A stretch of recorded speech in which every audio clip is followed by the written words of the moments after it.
ഇന്ന് നടന്ന ഹർത്താലും സ്വാശ്രയത്തിൽ സുപ്രീം കോടതിയുടെ വിധിയുമൊക്കെയാണ് ഇന്ന് ന്യൂസ് ആൻഡ് വ്യൂസ് ചർച്ച ചെയ്യുന്നത്. ശ്രീ KV അബ്ദുൽ ഖാദർ MLA, ശ്രീ അനിൽ അക്കര MLA, PV മുരുകൻ, ശിവൻ മഠത്തിൽ, ഒപ്പം മാനേജ്മെന്റ് പ്രതിനിധിയായി മൂസയും നമ്മോടൊപ്പം ചേരും. ഒപ്പം ഉഴവൂർ വിജയനും ചർച്ചയിൽ എത്തിച്ചേരുന്നതാണ്.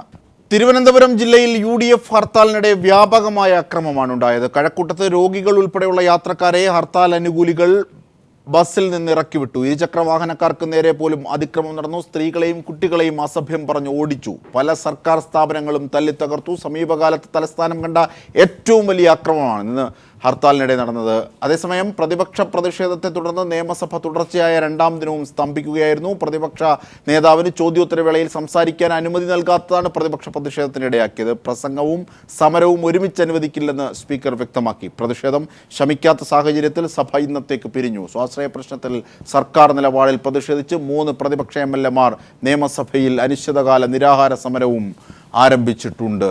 ഇതാണ് ഇന്ന് ന്യൂസ് ആൻഡ് വ്യൂസ് ചർച്ച ചെയ്യുന്നത്. തീർച്ചയായും ചർച്ചയിലേക്ക് കടക്കാം. ശ്രീ അനിൽ അക്കര, ആദ്യം തന്നെ താങ്കൾ ഹർത്താൽ അനുകൂല ഗ്രൂപ്പാണോ കോൺഗ്രസിലെ പ്രതികൂല ഗ്രൂപ്പാണോ? ഞങ്ങൾ പിന്നെ ഇന്ന് ഹർത്താൽ UDF ആണ് ഹർത്താൽ ഇന്ന് അനൗൺസ് ചെയ്തത്. ഇതിനകത്ത് കോൺഗ്രസിനകത്ത് ഹർത്താൽ ഗ്രൂപ്പോ ഹർത്താൽ വിരുദ്ധ ഗ്രൂപ്പ് അങ്ങനെ ഗ്രൂപ്പ് ഉണ്ടായത് സതീശന്റെ ഒരു പോസ്റ്റ് കണ്ടുകൊണ്ട് ചോദിച്ചു. അല്ല, ഞങ്ങൾ പിന്നെ ഹർത്താലിനോട് അനുകൂലിക്കുന്ന ആളുകളെല്ലാം ഞങ്ങളൊന്ന് വ്യക്തിപരമായി. പക്ഷേ ചില വിഷയങ്ങൾ വരുമ്പോൾ ആ ഹർത്താലിനെ നിയന്ത്രിക്കണം എന്നുള്ള ചില നിർബന്ധങ്ങളുണ്ടായിരുന്നു. അതാണ് KPC പ്രസിഡന്റ് ആയിരുന്ന അന്നത്തെ പിന്നീട് വന്ന ആഭ്യന്തരമന്ത്രി ശ്രീ രമേശ് ചെന്നിത്തല നിയമസഭയിൽ അവതരിപ്പിച്ച ഹർത്താൽ നിയന്ത്രണ ബില്ല്. ആ നിയന്ത്രണ ബില്ല് ഹർത്താൽ നിരോധിത ബില്ലല്ല. ഞങ്ങൾ പറഞ്ഞു ഇവിടെ LDF ഞങ്ങൾ മദ്യം നിരോധിക്കണം എന്ന് പറയുമ്പോൾ നിങ്ങൾ മദ്യം വർജിക്കണം എന്ന് പറഞ്ഞ ആളുകൾ രണ്ടും ഏതാണ്ട് അർത്ഥം തുല്യമാണെന്നാണ് അന്നൊക്കെ പറഞ്ഞു കേട്ടത്. ഞങ്ങൾ അന്ന് ഉദ്ദേശിച്ചത് ഹർത്താൽ നിയന്ത്രിക്കണം. എങ്ങനെ നിയന്ത്രിക്കണം? ആ ഹർത്താലിനെ ജനങ്ങൾക്ക് പരമാവധി ഉപദ്രവമില്ലാത്ത രീതിയിൽ കുറച്ചുകൊണ്ട് വളരെ ശക്തിയായ ആവശ്യമായിരുന്നു. ഇന്നലെ സംസ്ഥാനത്തൊട്ടാകെ ഹർത്താൽ നടത്തണമെന്നാണ് എല്ലാവരും നമ്മുടെ പ്രവർത്തകർ ക്ഷമിക്കുക. ഈ കാറ്റൂരി വിടുന്നത്, ഗർഭിണികളെ വണ്ടിയിൽ നിന്ന് ഇറക്കി വിടുന്നത്, സ്ത്രീകളെ അടക്കം ഓട്ടോറിക്ഷയിൽ നിന്ന് പിടിച്ചിറക്കുന്നത് ദൃശ്യങ്ങൾ സഹിതമാണ്. അതൊക്കെ ചില ഒറ്റപ്പെട്ട സംഭവങ്ങൾ ഉണ്ടായിട്ടുണ്ട്. ഞങ്ങൾ അവരെ അങ്ങനെ പിണറായി പറഞ്ഞ പോലെ വാടകക്കാരെന്നൊന്നും ഞങ്ങൾ പറയുന്നില്ല. ചില ഒറ്റപ്പെട്ട സംഭവങ്ങൾ ഇതുമായി ബന്ധപ്പെട്ടുണ്ടായിട്ടുണ്ടോ? പക്ഷെ ഞാനും ചോദിക്കട്ടെ, കഴിഞ്ഞ കാലങ്ങളിൽ എത്ര പേർ ഈ ഹർത്താലുമായി ബന്ധപ്പെട്ട് അപകടങ്ങളുണ്ടായി ആശുപത്രിയിലുണ്ട്? ഒരു കേസ് ഇതിനകത്ത് റിപ്പോർട്ട് ചെയ്യാം. ഒറ്റ കേസ് ഞങ്ങൾ ആക്രമിച്ച ആരെങ്കിലും ആശുപത്രിയിലുണ്ടോ? ഒന്ന് ചൂണ്ടിക്കാണിക്കട്ടെ. ഇത് ചില ഒറ്റപ്പെട്ട സംഭവങ്ങൾ ഉണ്ടായിരുന്നു. അത് ഞങ്ങൾ നിഷേധിക്കുന്നില്ല. അത് ഞങ്ങളുടെ ആളുകളുമല്ല, സാമൂഹിക വിരുദ്ധരൊന്നുമല്ല, ഞങ്ങൾ പറയാൻ ഉദ്ദേശിക്കുന്നില്ല. KPC പ്രസിഡന്റിന്റെ നേരേക്ക് ബോംബ് അല്ല ഈ പിന്നെ ടിയർ ഗ്യാസ് ഷെല്ല് ഉപയോഗിച്ച് ഞങ്ങളുടെ ആളുകൾ നിരാഹാരം ഇരിക്കുമ്പോൾ ഞങ്ങൾ ഇത്രയും സംയമനം പാലിച്ചാൽ പോരെ? അതിനേക്കാൾ കൂടുതൽ വേണമെന്നാണോ പറയുന്നത്?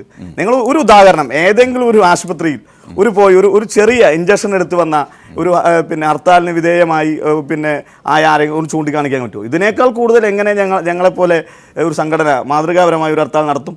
ശ്രീ KV അബ്ദുൽ ഖാദർ MLA, അതായത് നിങ്ങൾ ചുമ്മാ പറയുകയാണ്, ദൃശ്യങ്ങളൊക്കെ ഞങ്ങൾക്കുണ്ട്, അത് പോട്ടെ, പക്ഷേ ചുമ്മാതെ പറയുന്ന ഒരു സമര രീതിയാണ് എന്നാണ് ശ്രീ അനിൽ അക്കര ആരോപിച്ചത്. ആദ്യം ഹർത്താലിൻ്റെ കാര്യം കഴിഞ്ഞിട്ട് നമുക്ക് അടുത്ത ഘട്ടത്തിലേക്ക് കിടക്കാം. കോൺഗ്രസിൻ്റെ UDF-ൻ്റെ ഒരു ഗതികേടാണ് എൻ്റെ സുഹൃത്ത് അനിൽ അക്കരയുടെ സംഭാഷണത്തിലൂടെ വ്യക്തമാകുന്നത്. നിയമസഭയിൽ ഞാനുണ്ടായിരുന്നു. കഴിഞ്ഞ സഭയിൽ ഹർത്താൽ വിരുദ്ധ ബില്ല് ശ്രീ രമേശ് ചെന്നിത്തല അവതരിപ്പിക്കുമ്പോൾ ഹർത്താൽ വിരുദ്ധ സമരം നടത്തിയവരാണ് നിങ്ങൾ. ഹർത്താൽ നിയന്ത്രണ ബില്ല് രണ്ടായിട്ട് കാണുമോ മിസ്റ്റർ അനിൽ? MM ഹസൻ തിരുവനന്തപുരത്ത് ഹർത്താൽ വിരുദ്ധ സമരം നടത്തി നമുക്കെല്ലാം ഓർമ്മയുണ്ട്. താങ്കൾ മറന്നാലും ജനങ്ങൾക്ക് ഓർമ്മയുണ്ട്. MM ഹസൻ്റെ ആ സമരത്തിൽ ആരൊക്കെയാണ് പങ്കെടുത്തത്? സുധീരൻ ഉൾപ്പെടെ എല്ലാവരും ഉണ്ടായിരുന്നു. അപ്പോൾ യഥാർത്ഥത്തിൽ കോൺഗ്രസ് നേതാക്കളുടെ പ്രസംഗവും പ്രവൃത്തിയും തമ്മിൽ പലപ്പോഴും അന്തരമുണ്ട് എന്ന് എല്ലാവർക്കും അറിയാം. കഴിഞ്ഞ നിയമസഭയിൽ ആഭ്യന്തരമന്ത്രി ആയിരിക്കെ അവതരിപ്പിച്ച ബില്ല് ഇവിടെ KSRTC ബസ്സുകൾ ആ ചർച്ച ഞാൻ ഓർക്കുന്നുണ്ട്. ശ്രീ രമേശ് ചെന്നിത്തലയും കോൺഗ്രസ് നേതാക്കളും നിയമസഭയിൽ പറഞ്ഞത് ഞങ്ങളെവിടെയും KSRTC ബസ് തടയില്ല, ഞങ്ങളെവിടെയും KSRTC ബസ് ആക്രമിക്കില്ല. ഇന്ന് എത്ര ബസ്സുകളുടെ ചില്ലും കാറ്റഴിച്ചു വിടുകയൊക്കെ ഉണ്ടായി, എത്രയോ വാഹനങ്ങൾ തടഞ്ഞു, നഗരത്തിൽ മുഴുവൻ കടകൾ അടപ്പിച്ചില്ലേ? അപ്പോൾ യഥാർത്ഥത്തിൽ കോൺഗ്രസ് ഇതുവരെ പറഞ്ഞു വന്നിരുന്ന അവരുടെ ആ ഹർത്താൽ വിരുദ്ധ പ്രചരണത്തിൻ്റെ അവരുടെ ഒരു വാചകമടി പൊളിക്കുന്നതായിരുന്നു ഇന്നത്തെ തിരുവനന്തപുരത്തെ ഹർത്താൽ എന്നത് പകൽ പോലെ വ്യക്തമാണ്. അതാണ് ശ്രീ ഉഴവൂർ വിജയൻ, അതായത് ഈ ഹർത്താലും സമരവും പ്രതിഷേധവും ഒക്കെ നിങ്ങൾക്ക് മാത്രമേ നടത്താനാകൂ, ഞങ്ങൾക്ക് നടത്താനാകില്ല. ഇത്രയൊക്കെ പരിമിതപ്പെട്ടു, ഒറ്റപ്പെട്ടെന്ന് അദ്ദേഹം പറഞ്ഞത് തിരുവനന്തപുരം എന്ന ജില്ലയിൽ മാത്രമുള്ളൂ എന്നുള്ള അർത്ഥത്തിൽ നമുക്ക് ഇപ്പോൾ എടുക്കാം എന്നാണ് ശ്രീ അനിൽ അക്കര പറഞ്ഞത്. ജില്ലയിൽ അതിൻ്റെ ഒരു ഉദ്ഘാടനം നടത്തി എന്ന് മാത്രമേ ഉള്ളൂ. ഇവിടെ അനിൽ പറഞ്ഞു ഞങ്ങളിങ്ങനെ ഹർത്താലിനെ നിയന്ത്രിക്കുന്ന ബില്ലിനാണ് പിന്തുണ നൽകിയത് എന്നൊക്കെ. ഈ കണ്ണൂരിലൊക്കെ ഓരോ പ്രശ്നങ്ങളുണ്ടാകുമ്പോൾ കോൺഗ്രസിൻ്റെ നേതാക്കന്മാരും പ്രവർത്തകരും ഒക്കെ അവിടെ ചെന്ന് അക്രമം എന്ന് പറഞ്ഞ് അവിടെ പ്രതിഷേധം നടത്താറുണ്ട്. പക്ഷേ ഈയിടെ നടന്നത് യൂത്ത് കോൺഗ്രസ്സുകാരെ എടുത്തിട്ടടിക്കുകയായിരുന്നു. അതിപ്പോൾ ഞങ്ങൾ ഉത്തരവാദികളായിട്ടുള്ള കാര്യമല്ല. കോൺഗ്രസിനെ സംബന്ധിച്ചിടത്തോളം ഒരു സന്തോഷമുള്ള കാര്യം എന്നാന്ന് ചോദിച്ചാൽ അവർ കൂടെയുള്ളവരെ തല്ലിയതിന് ശേഷം അവരുടെ എണ്ണം തീർന്നതിന് ശേഷം മാത്രമേ പുറത്തോട്ടുള്ളവരെ ഉപദ്രവിക്കുകയുള്ളൂ എന്നൊരു നിലപാടായിരുന്നു ഉണ്ടായിരുന്നത്. പക്ഷേ ഇന്നത്തെ അക്രമ സംഭവങ്ങളിലൂടെ അതിലും അവർ വ്യതിയാനം വരുത്തിയിട്ടുണ്ട്. അതിനിടയിലും ഗ്രൂപ്പ് അസംബ്ലിക്കകത്തും പുറത്തുമൊക്കെ ഉണ്ടായെന്നാണ് എനിക്ക് കൃത്യമായി അറിയാൻ മേല അറിഞ്ഞിടത്തോളം. ഏതായാലും മഹാത്മാഗാന്ധിയെക്കുറിച്ചാണ് ഇവർ എല്ലായിടത്തും പറയുന്നത്, അഹിംസാ സിദ്ധാന്തത്തെക്കുറിച്ചൊക്കെ. ഞാൻ മഹാത്മാഗാന്ധിയുടെ ഒരു വിശ്വാസിയാണ്, യഥാർത്ഥ ഇന്ത്യൻ നാഷണൽ കോൺഗ്രസ് ആണ് താനും. പക്ഷേ ഇത്തരത്തിലുള്ള ഒരു അക്രമം നടത്തേണ്ട സമയമായോ? അതാണ് ഇപ്പോൾ ഇവിടെ ശാസ്ത്രീയ മാനേജ്മെൻറ്റുമായിട്ടുള്ള പ്രശ്നത്തിൽ ഞങ്ങൾക്കെതിരെയുള്ള ആക്ഷേപം എന്ന് പറയുന്നത് തന്നെ മാനേജ്മെൻറ്റിനെതിരെ ശാസ്ത്രീയ മാനേജ്മെൻറ്റിനെ വെറുതെ കുഴപ്പമുണ്ടാക്കുന്നവരാണ്, ഞങ്ങളങ്ങനെയല്ല, ഞങ്ങളിവരെയൊക്കെ അങ്ങനെയാണ്, ജനാധിപത്യമാണ്, മതേതരത്വമാണെന്നൊക്കെ പറയുന്നവർ ഞങ്ങളിവിടെ എന്ത് കുഴപ്പമാണ് ഉണ്ടാക്കിയത്? ഇവിടെ MBBS പഠിക്കേണ്ട വിദ്യാർത്ഥികൾക്ക് അവരുടെ ലിസ്റ്റിൽ വരുമ്പോൾ കേന്ദ്രത്തിൻ്റെ നിയമം അനുസരിച്ച് അതിൽ നടപടി സ്വീകരിച്ചു എന്നുള്ളതിൻ്റെ പേരിൽ ഇത്രയേറെ കുഴപ്പങ്ങൾ ഉണ്ടാക്കിയ ഒരു സമരരംഗത്തേക്ക് കടന്നു വന്ന് ഒരു ഭീകരാന്തരീക്ഷം സൃഷ്ടിക്കേണ്ട ആവശ്യമുണ്ടായിരുന്നോ? അതിനുള്ള സമയമായോ? അതാണ് തീർച്ചയായും ആ അപക്വത ഇവിടെ ഉണ്ടായിട്ടുണ്ടോ? ശ്രീ PV മുരുകനിലേക്കും ശിവൻ മഠത്തിലേക്കും വരുന്നതിന് മുമ്പ് ശ്രീ അനിൽ അക്കര, നമുക്ക് ഹർത്താൽ എന്നുള്ള വിഷയത്തിലേക്ക് കഴിഞ്ഞ് അപക്വമായ ഒരു എടുത്തുചാട്ടം ഈ വിഷയത്തിൽ ഉണ്ടാകുന്നു. കൂടുതൽ കുട്ടികൾ പഠിക്കാനുള്ള അവസരം സൃഷ്ടിക്കപ്പെട്ടു. നമുക്കറിയാം സുപ്രീം കോടതി വിധി അടക്കം ഇന്നെത്തിയിരിക്കുന്നു. സംസ്ഥാന സർക്കാർ അത് സ്വാഗതം ചെയ്തിട്ടുണ്ട്. അത്തരത്തിൽ ഒരുപാട് സംഭവ വികാസങ്ങൾ, ന്യൂനപക്ഷ അവകാശങ്ങൾ എന്നുള്ള നിലയിൽ വിദ്യാഭ്യാസ രംഗത്തെ മതിക്കുന്ന കാഴ്ചകൾ നാം കണ്ടിട്ടുണ്ട്. ഇങ്ങനെയുള്ള പരിമിതിയിൽ നിന്നുകൊണ്ട് കൂടുതൽ കുട്ടികളുടെ സീറ്റ് സാധ്യമാക്കി. ഇങ്ങനെയൊക്കെ നിൽക്കുന്ന ഘട്ടത്തിൽ ഇങ്ങനെ ഒരു സമരം അപക്വമാണ് എന്നതാണ് സർക്കാരിൻ്റെ, പിണറായി വിജയൻ എന്ന് പറയുകയും ചെയ്തു. വാദം 1. 2, അതിനുള്ള ഏറ്റവും വലിയ ഉദാഹരണം നിയമസഭയ്ക്കുള്ളിൽ തന്നെ അടിയന്തര പ്രമേയത്തിന് നോട്ടീസ് നൽകിയ വ്യക്തിയെ കൊണ്ട് തന്നെ അതിൻ്റെ മുഖ്യമന്ത്രിക്ക് പോലും മറുപടി പറയുന്ന സാഹചര്യം റൂൾ 50 ഉണ്ടാക്കാതെ പ്രതിപക്ഷ നേതാവ് സംസാരിക്കുകയും തടസ്സപ്പെടുത്തുകയും ചെയ്ത വലിയ സാങ്കേതിക പിഴവ് നിങ്ങളുടെ ഭാഗത്തുണ്ടായി. എല്ലാത്തിലും ഒരു അപക്വമായ എടുത്തുചാട്ടം. VD സതീശനെ പോലെയുള്ളവർ എതിരഭിപ്രായം പറയുന്നു. മൊത്തത്തിലൊരു അഴകുഴമ്പൻ സെറ്റപ്പ് അല്ല, എന്താ സംശയമാണ്? അല്ല, VD സതീശൻ അങ്ങനെ എതിരഭിപ്രായം ഒന്നും പറഞ്ഞിട്ടില്ല. ഇവിടെ ഫേസ്ബുക്ക് പോസ്റ്റാണ്. ഉഴവേട്ടൻ വളരെ രസകരമായിട്ടാണ് പറയുന്നത്. കോൺഗ്രസിനകത്തെ ഗ്രൂപ്പിന്റെ പ്രൊഡക്റ്റാണ് വിജയേട്ടന്റെ പാർട്ടി. അതുപോട്ടെ, അതാണ് അതിനകത്ത് രസം. ഞങ്ങള് ഈ പിന്നെ NCP എന്ന പാർട്ടി മഹാത്മാഗാന്ധി ഉണ്ടാക്കിയ പാർട്ടിയൊന്നുമല്ലല്ലോ. കോൺഗ്രസിനകത്ത് ഉണ്ടായ ചില അധികാര ഉണ്ടായി പോയതാണ്. അപ്പൊ അതങ്ങനെ പറഞ്ഞ് വിജയേട്ടൻ പോകല്ലേ. ഇതിനകത്ത് അബക്കം എന്നെങ്ങനെയാണ് അബക്കമായിട്ട് ഇവിടെ ആരാ പ്രതികരിക്കുന്നത്? കേരളത്തിന്റെ മുഖ്യമന്ത്രിയല്ലേ ഈ നിയമസഭയ്ക്കകത്ത് ഏറ്റവും അബക്കമായി പ്രസംഗിക്കുന്നത്.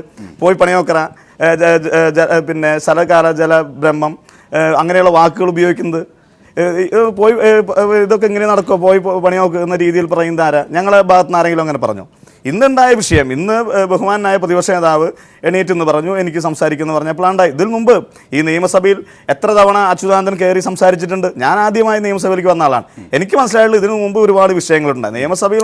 സ്പീക്കർ ചോദിക്കുന്നുണ്ടായിരുന്നു റൂൾ 50 നടത്തണ്ടേ, റൂൾ 50 വേണ്ടേ, അല്ലല്ല ഇത് ചോദിക്കുന്നു. അതിനിടയിൽ നിങ്ങൾ കയറുന്നു, പ്രതിപക്ഷ നേതാവ് സംസാരിക്കുന്നു, റൂൾ 50 നടത്താൻ അനുവദിക്കുന്നില്ല. നോട്ടീസ് കൊടുത്ത തിരുവഞ്ചൂരിന് ഇതിലേക്ക് ഇടപെടാനാകുന്നില്ല. മുഖ്യമന്ത്രിക്ക് പോലും മറുപടി പറയാനുള്ള സാങ്കേതികമായ സാധ്യതയുണ്ട്, ഇല്ലേ ശ്രീ KV അബ്ദുൽ ഖാദർ? ഇതിനകത്ത് രാവിലെ ഇന്നത്തെ അദ്ദേഹം പറഞ്ഞ കാര്യത്തെ കുറിച്ച് ഒരു അഭിപ്രായം എനിക്ക് പറയാനുണ്ട്. ഒന്ന്, അപക്വമായി സംസാരിച്ചത് മുഖ്യമന്ത്രിയല്ല, പ്രതിപക്ഷ നേതാവ് തന്നെയാണ്. പ്രതിപക്ഷ നേതാവ് എന്താ പറഞ്ഞത്? ഞാൻ നേരത്തെ പറഞ്ഞത് ഒരു കൗരവപ്പടയാണെന്നാണ്. ഇപ്പൊ ഞാൻ പറയുന്നു ഇതൊരു രാക്ഷസരുടെ പിന്നെ നിലപാടാണ്, രാക്ഷസമായ നിലപാടാണ്. അതാണോ ശരിയായിട്ടുള്ള നിലപാട്? ഇരിക്കട്ടെ. ഇന്ന് എന്താ ഉണ്ടായത്? ഇന്ന് പിന്നെ പ്രതിപക്ഷത്തിന് റൂൾ 50 അനുസരിച്ച് നിയമസഭയിൽ അടിയന്തര പ്രമേയം കൊണ്ടുവരാനുള്ള അവകാശമുണ്ട്. ആ സാധാരണഗതിയിൽ ആ അവകാശം ഫലപ്രദമായിട്ട് അദ്ദേഹത്തിന് വിനിയോഗിക്കാമായിരുന്നു. ചോദ്യോത്തരവേള തടസ്സപ്പെടുത്തണം, അതുവഴി സഭയിലുണ്ടാകുന്ന സംഭവങ്ങൾ ടെലിവിഷൻ ക്യാമറകൾ ഒപ്പിയെടുക്കണം എന്ന താല്പര്യത്തിൻ്റെ അടിസ്ഥാനത്തിൽ തന്നെയാണ് അദ്ദേഹം സഭ ചോദ്യോത്തരവേള ആരംഭിച്ച സമയത്ത് തന്നെ ബഹളം ആരംഭിച്ചത്. അതുപോട്ടെ, രണ്ടാമത് റൂൾ 50 അനുസരിച്ച് ബഹുമാനപ്പെട്ട തിരുവഞ്ചൂർ രാധാകൃഷ്ണൻ ഉൾപ്പെടെയുള്ള ബഹുമാനപ്പെട്ട നിയമസഭാ അംഗങ്ങൾ ഒപ്പിട്ട് കൊടുത്ത പ്രമേയമുണ്ട്. സ്പീക്കർ വിളിച്ചു. എന്താണ് പ്രതിപക്ഷ നേതാവ് ചെയ്യേണ്ടത്? ആദ്യം അടിയന്തര പ്രമേയം അവതരിപ്പിച്ചുകൊണ്ട് തിരുവഞ്ചൂർ രാധാകൃഷ്ണൻ വിഷയം അവതരിപ്പിക്കണം. അതിന് മറുപടി പറയും മുഖ്യമന്ത്രി. മറുപടി പറഞ്ഞു കഴിഞ്ഞാലും പ്രതിപക്ഷ നേതാവിന് വാക്കൗട്ടിനുള്ള പ്രസംഗത്തിന്റെ പിന്നെ സാധ്യതയുണ്ട്. ആ രണ്ട്, അതായത് തിരുവഞ്ചൂർ രാധാകൃഷ്ണന്റെ പ്രസംഗവും രമേശ് ചെന്നിത്തലയുടെ പ്രസംഗവും നടത്താൻ അവസരമുണ്ടായിട്ടും കരുതിക്കൂട്ടി നിയമസഭയെ ബഹളമയമാക്കുക.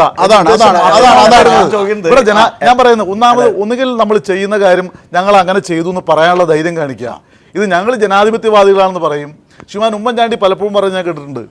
കഴിഞ്ഞ നിയമസഭയിൽ ഞങ്ങൾ പ്രതിപക്ഷമാകുമ്പോൾ നിയമസഭ ഞങ്ങൾ പരിപാവനമായ വേദിയായിട്ടാണ് ഉപയോഗപ്പെടുത്തിയിട്ടുള്ളത്.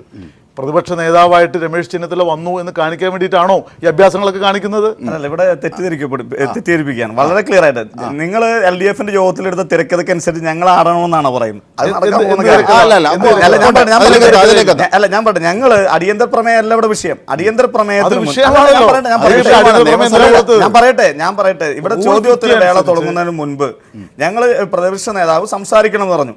ഈ കേരള നിയമസഭയിൽ അച്യുതാനന്ദൻ എത്ര തവണ സംസാരിച്ചിട്ടുണ്ട്? കേരള നിയമസഭയിൽ ഞാൻ കഴിഞ്ഞ 10 വർഷമായിട്ട് നിയമസഭയിൽ ഉണ്ടായിരുന്ന ആളല്ലേ.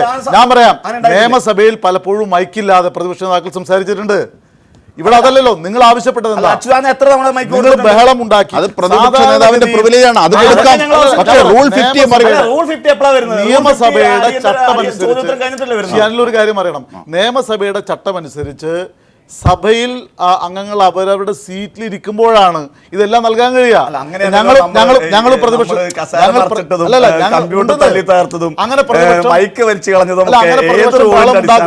ഞങ്ങൾ ബഹളം ഉണ്ടാക്കുമ്പോഴും ഇങ്ങനെ പിന്നെ മൈക്ക് കൊടുത്തില്ല എന്ന് പറഞ്ഞിട്ടുള്ള പ്രശ്നമല്ല.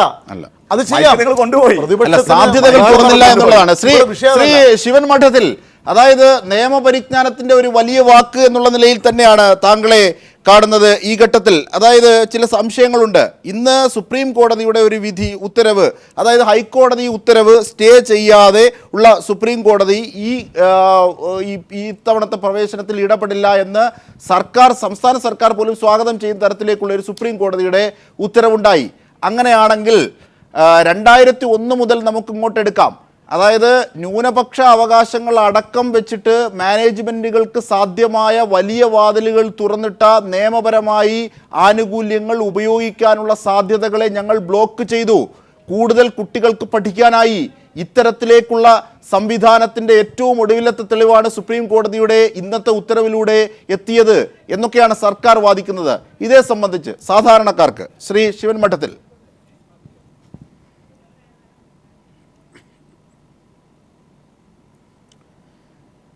അല്ല, ഈ ചർച്ച എന്നോട് ചോദിച്ച ചോദ്യത്തിന് ഉത്തരം പറയുന്നതിന് മുമ്പ് എൻ്റെ 2 ബഹുമാന്യരായ നേതാക്കളോട് പരസ്പരം രണ്ടുപേരോടും എനിക്ക് ബഹുമാനത്തോട് പറയാനുള്ള ഒരു കാര്യം, അവരുടെ മുമ്പിലിരുന്ന് നമ്മൾ ഈ ചർച്ച ചെയ്യുമ്പം അതിനോടുള്ള വില കുറഞ്ഞ രാഷ്ട്രീയ തലങ്ങളിലേക്ക് നമ്മൾ ചർച്ച കൊണ്ടുപോകാതെ വളരെ ക്രിയാത്മകവും അർത്ഥവത്തായ ഒരു ചർച്ച നടത്തിയാൽ അത് ജനങ്ങൾക്ക് പ്രയോജനപ്പെടും. ശ്രീ അനിൽ അക്കരയും ശ്രീ ഖാദറും രണ്ടുപേരും യുവ നേതാക്കളാണ്. അവർക്ക് ജനങ്ങളെക്കുറിച്ചും ജനങ്ങളെ സംബന്ധിച്ചും ഈ നിയമസഭാ നടപടികളെക്കുറിച്ചും കൃത്യമായി ധാരണയുള്ളവരാണ്.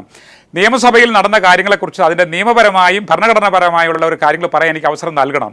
അപ്പോൾ ആദ്യം എന്നോട് ചോദിച്ച ചോദ്യത്തിന് ഉത്തരം നൽകിയിട്ട് അതിലേക്ക് വരാം.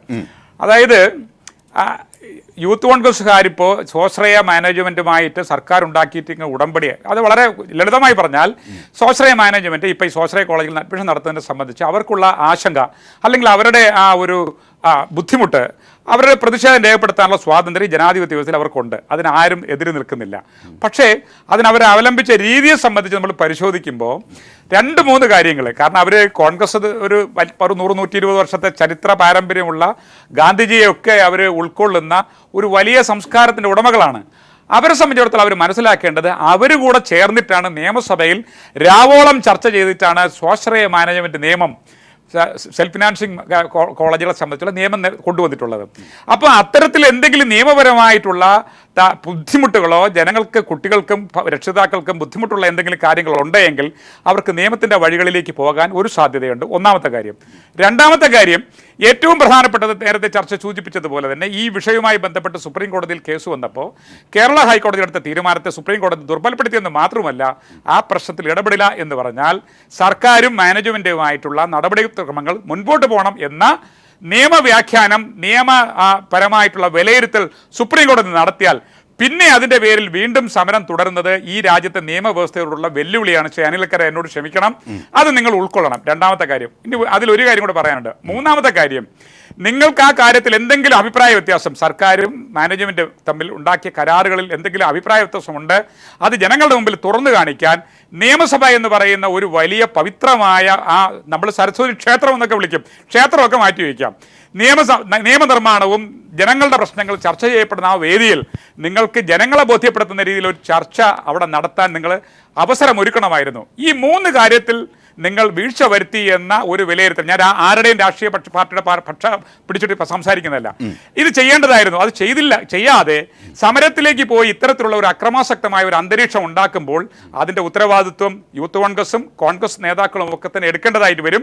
ആ ചോദ്യത്തിൻ്റെ വിശദീകരണം. രണ്ടാമത്തെ കാര്യം, നിയമസഭയെ സംബന്ധിച്ച് ഇവിടുത്തെ ഒരു സൂചന രണ്ട് നേതാക്കളും നൽകി. അതിലെനിക്ക് രണ്ട് കാര്യം പറയാനുണ്ട്. ഒന്ന്, നേരത്തെ നിയമസഭയുടെ അധികാരാവകാശങ്ങളെ സംബന്ധിച്ച് കേരള ഹൈക്കോടതിയിൽ കേസ് വന്ന സംബന്ധിച്ച് ഒരു അഭിഭാഷകൻ എന്ന നിലയിൽ കേസ് വാദം നടത്തി റിപ്പോർട്ട് ചെയ്ത കേസ് വന്ന ഒരു പശ്ചാത്തലം ഞാൻ ഓർക്കുകയാണ്. രണ്ടാമത്തെ കാര്യം, നിയമസഭയുടെ അവകാശ അധികാരങ്ങളെ സംബന്ധിച്ചും നിയമസഭാ സാമാജികരുടെ അവകാശ അധികാരങ്ങളെ സംബന്ധിച്ചും രണ്ട് എഡിറ്റോറിയൽ പേജിൽ മാതൃഭൂമിയിൽ ലേഖനം എഴുതിയ ഒരു വ്യക്തി എന്ന നിലയിൽ ഞാൻ അതും ഇവിടെ ഓർത്തു പോവുകയാണ്. നിങ്ങൾ മനസ്സിലാക്കേണ്ട ഒരു കാര്യം, അനിലക്കര VS അച്യുതാനന്ദനെ പലപ്പോഴും ഇവിടെ സൂചിപ്പിക്കുകയുണ്ടായി.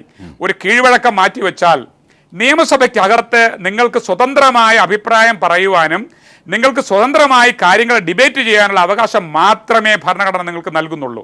അതിനപ്പുറം ഒരു അവകാശം നമുക്ക് ചട്ടങ്ങളിലോ ഭരണഘടനയിലോ ഇല്ല. അപ്പം നിങ്ങൾക്ക് സ്വതന്ത്രമായ അഭിപ്രായം പറയുകയും ആ അഭിപ്രായം പറയുന്നതിന് ഒരു കേസ് ഒരു കോടതി എടുക്കാൻ പാടില്ല. പക്ഷേ നിയമസഭ സ്തംഭിപ്പിക്കുന്ന രീതിയിലോ നിയമസഭയ്ക്കകത്ത് നിരാഹാരം കിടക്കുന്നതിനോ നിയമസഭയ്ക്കകത്ത് അക്രമാസക്തമായ പ്രവർത്തനങ്ങൾ ചെയ്യുന്നതിനോ ഒരിക്കലും ഭരണഘടനയും ഈ രാജ്യത്തെ നിയമവ്യവസ്ഥയും സുപ്രീം കോടതിയുടെ എത്രയോ വിധികളും നിങ്ങൾ പരിശോധിച്ചാൽ അനുവദിക്കുന്നില്ല എന്ന കാര്യം കോൺഗ്രസ്സുകാരായ നിങ്ങൾ അത് അനുസരിക്കണം. അപ്പം നിങ്ങൾക്ക് പറയാനുള്ളൊരു ചോദ്യം, കഴിഞ്ഞ LDF ഗവൺമെൻറ് കാലത്ത് ഇതുപോലെ നിയമസഭയിൽ സമരങ്ങൾ നടത്തിയിട്ടുണ്ട്, പ്രതിഷേധം നടത്തിയിട്ടുണ്ട്, നിയമസഭ സ്തംഭിപ്പിച്ചിട്ടുണ്ട്. ആ കാലം നമുക്ക് അവസാനിപ്പിക്കാൻ സമയമായി. നിയമത്തെയും ഭരണഘടനയെയും സുപ്രീം കോടതി വിധികളെയും നിങ്ങൾ മാനിക്കുന്നുവെങ്കിൽ നിയമസഭ സ്തംഭിപ്പിച്ചുകൊണ്ടുള്ള ഒരു പ്രവർത്തനത്തിനും നിങ്ങൾ കൂട്ടുനിൽക്കാൻ പാടില്ല. അത് യൂത്ത് കോൺഗ്രസ് എന്ന് പറയുന്നത് ഭാവിയിൽ നിങ്ങൾ മന്ത്രിമാരാകേണ്ടവരും രാഷ്ട്രീയ നേതാക്കളാകേണ്ടവർ നിങ്ങൾ മനസ്സിലാക്കേണ്ട ഒരു കാര്യമാണ്. ഇത് പറയുന്നത് എൻ്റെ പ്രിയ സുഹൃത്ത് ശ്രീ ഹൈബി ഈഡനും ഷാബി പറമ്പിലും മനു ജേക്കബും നിരാഹാരം കിടക്കണം നിയമസഭയ്ക്കകത്ത്. ക്രിമിനൽ ഒഫൻസാണ്. നാളെ ഇവിടുത്തെ ഏതെങ്കിലും ഒരു സാമാജികൻ ഒരു ക്രിമിനൽ കോടതിയിൽ ഒരു പരാതി കൊടുത്തിട്ട് നടപടിയെടുക്കാൻ പറഞ്ഞാൽ ഇവരെ അറസ്റ്റ് ചെയ്ത് മാറ്റേണ്ട അവസ്ഥയിലേക്ക് നിയമം നിൽക്കുന്നു. കാരണം UP നിയമസഭയിൽ ഇതേപോലെ സംഭവം നടന്നപ്പോൾ സുപ്രീം കോടതി നടത്തിയ ജഡ്ജ്മെന്റും കരുണാനിധി തമിഴ്നാട്ടിൽ നിരാഹാരം കിടന്നപ്പോൾ അന്ന് വന്നിട്ടുള്ള സംഭവങ്ങളിലും സുപ്രീം കോടതി വിധികളും ലംഘിച്ചുകൊണ്ടാണ് ഇപ്പം ഈ നിരാഹാരം കിടക്കാൻ പോകുന്നത്. അത് നിങ്ങൾ മനസ്സിലാക്കണം. മാത്രവുമല്ല, സുപ്രീം കോടതി ആ കാര്യം പറഞ്ഞു തീർത്തു കഴിഞ്ഞാൽ പിന്നെ സമരവുമായി നിങ്ങൾ മുൻപോട്ട് പോകുന്നത് ഈ രാജ്യത്തെ നിയമവ്യവസ്ഥയെ വെല്ലുവിളിക്കലല്ലേ. അത് നിങ്ങൾ തിരിച്ചറിയണം. ആ കാര്യം ശ്രീ PV മുരുകൻ, മുതിർന്ന മാധ്യമ പ്രവർത്തകൻ എന്നുള്ള നിലയിൽ 3 ആംഗിളുകളാണ് നമുക്ക് ഈ ചർച്ചയിൽ ഈ ഘട്ടത്തിൽ തെളിയുന്നത്. ഒന്ന്, നിയമപരമായി സുപ്രീം കോടതിയുടെ വിധി വന്നതിന് ശേഷമുള്ള സമരം, നിയമസഭയ്ക്കുള്ളിൽ സമരം. ഒപ്പം നേരത്തെ ശിവൻ മഠത്തിൽ ചൂണ്ടിക്കാണിച്ചതുപോലെ നിരാഹാരം ഒരു ക്രിമിനൽ ഒഫൻസായി പോലും എടുക്കാവുന്ന തരത്തിലേക്ക് നിയമസഭയ്ക്കുള്ളിൽ എന്നുള്ള ഒരാംഗിള്. 3, ജനകീയമായി ഇങ്ങനെ ഒരു സംഭവത്തിന് ഇത്രയേറെ അപക്വമായി, നേരത്തെ ഉഴവൂർ വിജയൻ സൂചിപ്പിച്ചതുപോലെ ഇത്രയേറെ അപക്വമായ ഒരു ഘട്ടത്തിൽ ഇങ്ങനെ അക്രമാസക്തമായ ഒരു ഹർത്താൽ എങ്ങനെ നമുക്ക് നിഷ്പക്ഷമായി ഇതിനെ വിലയിരുത്താം? എൻ്റെ ഒരു കാഴ്ചപ്പാടിൽ ഇതൊരു ജനകീയ വിഷയമേ അല്ല. ഒരു ജനകീയ വിഷയമായിട്ടാണ് ഇപ്പോൾ നേതാക്കളെല്ലാം കണ്ടിരിക്കുന്നത്. പക്ഷേ അങ്ങനെ തോന്നുന്നില്ല. കാരണം ഒരു വലിയ ജനകീയ വിഷയമാണോ കേരളത്തിൽ ഇപ്പോൾ ഇത്? വളരെ 250, 300 അല്ലെങ്കിൽ 400 പേര് മാത്രം അടങ്ങുന്ന, അത് സമ്പന്ന വിഭാഗത്തിൽപ്പെട്ട ഒരു അടങ്ങുന്നവരുടെ ഒരു പ്രശ്നമായിട്ടാണ് ഞാനിതിനെ കാണുന്നത്. അത് അങ്ങനെ പ്രശ്നം ഇല്ലെന്നല്ല പറയുന്നത്, പക്ഷേ അങ്ങനെ പ്രശ്നം ഉണ്ടാവാം. പക്ഷേ ആ പ്രശ്നത്തെ സമീപിക്കേണ്ട രീതിയിലാണോ രാഷ്ട്രീയ പാർട്ടികൾ അല്ലെങ്കിൽ ഈ നേതാക്കൾ ഇതിനെ കണ്ടതെന്നുള്ളത് സംശയമുണ്ട്. മറ്റ് നിയമപരമായ നിയമസഭയ്ക്കകത്ത് സാങ്കേതിക വിഷയം മറ്റു കാര്യങ്ങളും അല്ല. യഥാർത്ഥത്തിൽ ഒരു ഗ്രേസ് പീരീഡ് കൊടുക്കേണ്ടത് ഗവൺമെൻറ് വരുമ്പോൾ ഗ്രേസ് പീരീഡ് കൊടുക്കണം. ഗവൺമെൻറ്റിൻ്റെ എല്ലാ കൊള്ളരുതായ്മകളും അനുകൂലിക്കണമെന്നല്ല അർത്ഥം. ഗവൺമെൻറ്റിൻ്റെ അത് തെറ്റുപറ്റിയിട്ടുണ്ടെങ്കിൽ ചൂണ്ടിക്കാണിക്കാം. ആ നിയമസഭയിൽ നേരത്തെ അഡ്വക്കേറ്റ് ശിവൻ മഠത്തിൽ പറഞ്ഞതുപോലെ ഒരു വേദിയുണ്ട്. നിയമസഭയിൽ സജീവമായ സർഗാത്മകമായ ചർച്ച നടത്തണം. ഞാൻ 10-26 വർഷമായിട്ട് നിയമസഭ റിപ്പോർട്ടിട്ടുള്ള ആളാണ്. തീർച്ചയായും. പക്ഷേ നമ്മുടെ കണ്ടിട്ടുള്ളത് മാറി വരുന്ന ഗവൺമെൻറ്റുകളെല്ലാം അവരുടെ താല്പര്യം അനുസരിച്ചുള്ള ഇതാണ് നടത്തിയിട്ടുള്ളത്. അല്ലാതെ ജനങ്ങൾ ചിന്തിക്കുന്ന രീതിയിലോ ജനങ്ങൾ ആശാസ്യകരമായ രീതിയിലോ ജനങ്ങൾക്ക് പറ്റിയ രീതിയിലോ അല്ല നിയമസഭയിലെ പ്രവർത്തനങ്ങൾ പലതും നടക്കുന്നത്. ഇപ്പോൾ നേരത്തെ പറഞ്ഞ പോലെ റൂൾ 50-80 എന്നൊക്കെ പറഞ്ഞാൽ ജനങ്ങൾക്കറിയില്ല. ജനങ്ങൾക്ക് അറിയേണ്ടത്രേ ഉള്ളൂ. മാന്യമായി പെരുമാറുന്ന ജനകീയ നേതാക്കൾ, മാന്യമായി പെരുമാറുന്ന MLA-മാർ, മാന്യമായി നിയമസഭാ പ്രവർത്തനം നടത്തുന്ന സാമാജികർ എന്തൊക്കെയാണ് ജനങ്ങൾ കാണുന്നത്. അത് നടക്കുന്നുണ്ടോ? അത് നടക്കുന്നതായിട്ട് കാണുന്നില്ല. അപ്പോൾ ഈ ഒരു വിഷയത്തിൽ തെറ്റ് പറ്റിയിട്ടുണ്ടാവും. ഒരു പക്ഷേ എനിക്കും തോന്നുന്നതെന്ന് വെച്ചാൽ ഇത് ഒരു ഫീസ് വർധന കൂടിപ്പോയിട്ടുണ്ടെന്ന് തന്നെയാണ് എൻ്റെയും വ്യക്തിപരമായ അഭിപ്രായം. കാരണം 35% വർധന ഒറ്റ വർഷം കൊണ്ടുണ്ടായിട്ടുണ്ട്. അത് ചൂണ്ടിക്കാണിക്കാൻ പ്രതിപക്ഷത്തിന് അവകാശമുണ്ട്. പ്രതിപക്ഷത്തിന് നിയമസഭയിൽ ചൂണ്ടിക്കാണിക്കാൻ, പുറത്ത് സമരം ചെയ്യാനുള്ള അവകാശം ഉണ്ടല്ലോ. പക്ഷേ സീറ്റ് കൂടി കൂടുതൽ പാവപ്പെട്ട കുട്ടികൾക്ക് അല്ലെങ്കിൽ മെറിറ്റിലുള്ള കുട്ടികൾക്ക് പഠിക്കാനുള്ള അവസരം എന്ന സർക്കാരിൻ്റെ വാദം, അത് സർക്കാരിൻ്റെ വാദങ്ങൾ ഖണ്ഡിക്കാൻ പ്രതിപക്ഷമുണ്ട്. പ്രതിപക്ഷം ആവുമല്ലോ, പ്രതിപക്ഷ അവകാശമുണ്ടല്ലോ, പ്രതിപക്ഷം സമരം ചെയ്യാനുള്ള അവകാശമുണ്ട്. പക്ഷേ ന്യായമായിരിക്കണം സമരം. ന്യായമായിരിക്കണം എന്ന് വെച്ചാൽ ഈ സ്വാശ്രയ കൊള്ളരുതായ്മകൾ മുഴുവൻ കാണിച്ച വിഭാഗമാണ് അനിൽ അക്കരെ പോലുള്ള എൻ്റെ സുഹൃത്ത്, അദ്ദേഹത്തെ പോലുള്ള പാർട്ടികളുടേത്. ഇത് മുഴുവൻ കാണിച്ച് വെച്ചിട്ടുള്ള ആളുകളാണ് അവർ.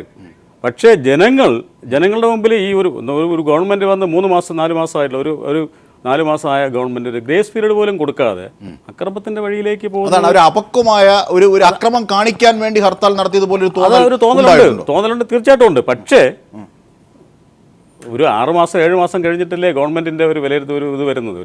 ഗവൺമെൻറ് പല തെറ്റുകളും പറ്റാം.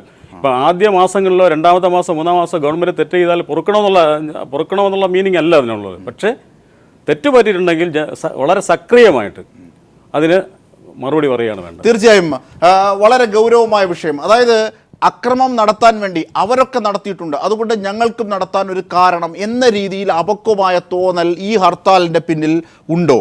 നിയമസഭയ്ക്കുള്ളിലെ സംഭവ വികാസങ്ങളും പുറത്തും ക്രോഡീകരിക്കുമ്പോൾ അത് മനസ്സിലാക്കേണ്ടതുണ്ടോ? ഒന്ന്. രണ്ടാമത്തെ ഘട്ടം, നിയമസഭയ്ക്കുള്ളിൽ ഇപ്പോൾ നടത്തുന്ന ഈ നിരാഹാരം വലിയ ക്രിമിനൽ ഒഫൻസായി വരും എന്ന് പരിണിതപ്രജ്ഞനായ നിയമവിദഗ്ധൻ പോലും പറയുകയും ചെയ്തു. ആ ഘട്ടത്തിലേക്ക് അങ്ങനെയാണെങ്കിൽ സ്പീക്കറാണോ അതിനെതിരായ നടപടിയെടുക്കേണ്ടത്? തീർച്ചയായും ചർച്ച തുടരുമ്പോൾ ശ്രീ ഉഴവൂർ, അതായത് ടിയർ ഗ്യാസ് അടിച്ച് നിങ്ങൾ അവരുടെ നിരാഹാരം അവിടെ മുടക്കി പുറത്ത് സെക്രട്ടേറിയറ്റിന് മുന്നിൽ. ഇനി നിയമസഭയ്ക്കുള്ളിൽ അത്തരത്തിൽ ചെയ്യാനാകില്ല. പക്ഷേ അവിടെയും നിയമപരമായ പ്രശ്നങ്ങൾ ഇപ്പോൾ ശിവമഠത്തിലെ പോലെയുള്ളവർ ഇട്ടുതരികയും ചെയ്തു. ഇനി നിരാഹാരത്തിനെതിരെ ഇപ്പോൾ ഏറ്റവും പുതിയതായി വരുന്ന ബ്രേക്കിംഗ് അനുസരിച്ച് നോക്കുമ്പോൾ നാളെ UDF യോഗം ചേരും എന്നുമാണ് കാണുന്നത്. ടിയർ ഗ്യാസ് ഉപയോഗിച്ച് ഡീൻ കിടന്ന് പിടയുന്നു എന്നാണ് ചില പത്രങ്ങൾ എഴുതിയത്. അതിലെ ആ ഒരു അഭിനയവും കാര്യങ്ങളുമൊക്കെ വളരെ നന്നായി എന്നുള്ളൊരു അഭിപ്രായമാണ് എനിക്കുള്ളത്. ഒന്നാമത് യൂത്ത് കോൺഗ്രസ് KSU ഒക്കെ വളരെ ക്ഷീണിച്ച് വരികയായിരുന്നു.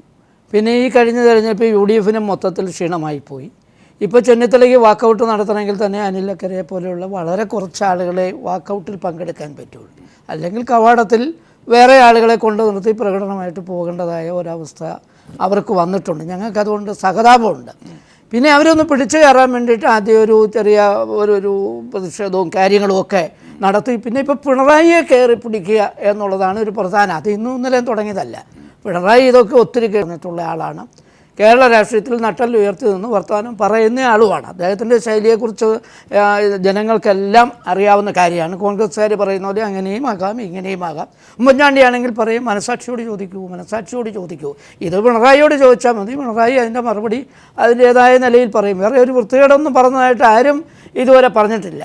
അത് ഞാൻ നോക്കിക്കോളാം. അല്ലെങ്കിൽ ഇപ്പോൾ പത്രക്കാരോടാണേലും അദ്ദേഹം പറയാനുള്ള കാര്യങ്ങൾ തുറന്നു പറയും. അത് മറച്ചു വെച്ച് ചതുരവിടവിൽ വർത്തമാനം പറയുന്ന ഒരു രീതി അദ്ദേഹത്തെ സംബന്ധിച്ചിടത്തോളം ഇല്ല. അതുകൊണ്ട് അദ്ദേഹത്തെ പിടിച്ചുകൊണ്ട് രക്ഷപ്പെടാം എന്ന് വ്യാമോഹിച്ചാൽ നടക്കില്ല. കോൺഗ്രസിൻ്റെ കാര്യവും UDF കാര്യവും ഇപ്പം മാണി സാറ് പോയില്ലേ, ഇനി പലരും പോകാൻ നിൽക്കുകയല്ലേ.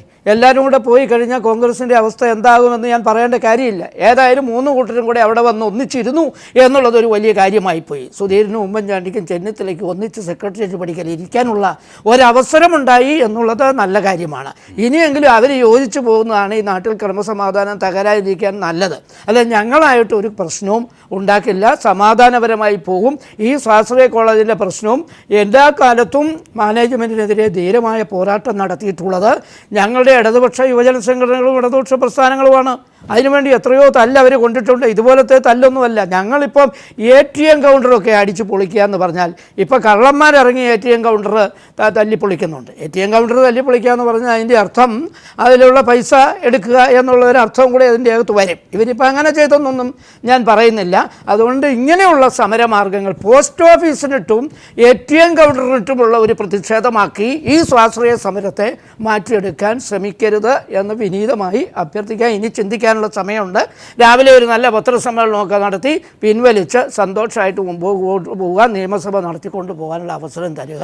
അല്ലെങ്കിൽ ഞങ്ങൾക്ക് നിയമസഭ നടത്തിക്കൊണ്ട് പോകാൻ ഒരു പ്രയാസമില്ല, 91 പേര് അതിൻ്റെ അകത്തുണ്ട്, അവരത് കൈകാര്യം ചെയ്തോളൂ. പക്ഷേ ജനാധിപത്യത്തെ മാനിക്കുന്നു, പ്രതിപക്ഷത്തെ ഞങ്ങൾ സ്നേഹിക്കുകയും ബഹുമാനിക്കുകയും ചെയ്യുന്നു. അത് അവർ മനസ്സിലാക്കണം എന്ന് മാത്രമേ എനിക്ക് ഈ അവസരത്തിൽ പറയാനുള്ളൂ. തീർച്ചയായും ശ്രീ അനിൽ അക്കര, നർമ്മത്തിനിടയിൽ ഒരുപാട് ദർശനങ്ങൾ ഒരു പക്ഷേ ശ്രീ ഉഴവൂർ വിജയൻ ചൂണ്ടിക്കാട്ടുകയും ചെയ്തു. നോക്കൂ, ഇന്നത്തെ കോടതി സ്വകാര്യ മാനേജ്മെൻറ്റുകൾക്ക് ഉപാധികളോടെ സ്വന്തം നിലയ്ക്ക് പ്രവേശനം നടത്താമെന്ന ഹൈക്കോടതി ഉത്തരവിന് സ്റ്റേ ഇല്ല എന്നതാണ് സുപ്രീം കോടതിയുമായി ബന്ധപ്പെട്ട ഒരു വാർത്ത ഇന്നെത്തുന്നത്. ഒപ്പം ജെയിംസ് കമ്മിറ്റിയുടെ ഇടപെടലിൽ നടത്തിയ കാര്യങ്ങളെ ശ്ലാഘിക്കുകയും ചെയ്തു സുപ്രീം കോടതി. ഈ ഘട്ടത്തിലൊക്കെ സർക്കാർ എടുത്ത നിലപാടിനാണ് ധാർമ്മികമായ മേൽക്കൈ നീട്ടുന്നത്. നേരത്തെ ശിവൻ മഠത്തിൽ ചോദിച്ചതിൻ്റെ ഉത്തരം അവിടെയാണ് എത്തേണ്ടത്. ഒരുപക്ഷെ ആ ചോദ്യത്തിനുള്ള ഉത്തരം അവിടെയാണ് ശ്രീ അനിൽ അക്കര എത്തേണ്ടത്. ഇനി എന്തിന്? വിജയേട്ടൻ, ഞാൻ ഈ ചർച്ചയ്ക്ക് വരുമ്പോൾ വളരെ ഗൗരവത്തിലാണ് വന്നത്, കുറച്ച് ഏറൊക്കെ പിടിച്ച് വന്ന എത്ര തമാശയാവും ഈ ചർച്ച എന്നുള്ളത് വിജയേട്ടൻ എത്തിയപ്പോഴാണ് ഞാനത് ഈ ചർച്ചയുടെ ഒരു രസത്തിലേക്ക് പോയത്. ഞാനത് ആസ്വദിച്ചുകൊണ്ടിരിക്കുക, അതിലേക്ക് പോകുന്നില്ല. ഇവിടെ നിങ്ങൾ പറഞ്ഞ പോലെ നിയമസഭയിൽ ചർച്ചയാണ് വേണ്ടത്, അതിലൊരു തർക്കമില്ല.